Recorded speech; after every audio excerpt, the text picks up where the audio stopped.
యథా రాజ తథా ప్రజ, యథా బీజం తథా వృక్షం, యథా భూమి తథా అంకురం. ఎంత అందంగా ఉన్నాయో కదా.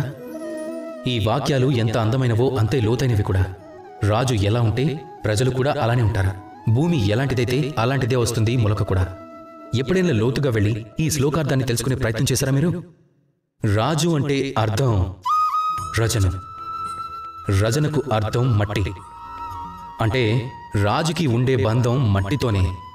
రాజంటే రాజ ప్రజలను గౌరవించేవాడు, వారి పట్ల శ్రద్ధ గలవాడు, ప్రజల బాధను చూడగానే ద్రవించిపోయేవాడు, పేదవారి కన్నీళ్లను వెంటనే తుడిచేవాడు, వారి సుఖ సంతోషాల కోసం సాయశక్తిలా కృషి చేసేవాడు. అదే మంచి రాజు యొక్క లక్షణం. ఈ లక్షణాలన్నీ గనక రాజుకు లేకపోతే ఆ రాజ్యంలో ప్రజలకు అసంతృప్తి కలుగుతుంది. ఆ అసంతృప్తి విద్రోహానికి దారితీస్తుంది. ఇక ఈ విద్రోహం ఎప్పుడూ నాశనానికి దారితీస్తుంది.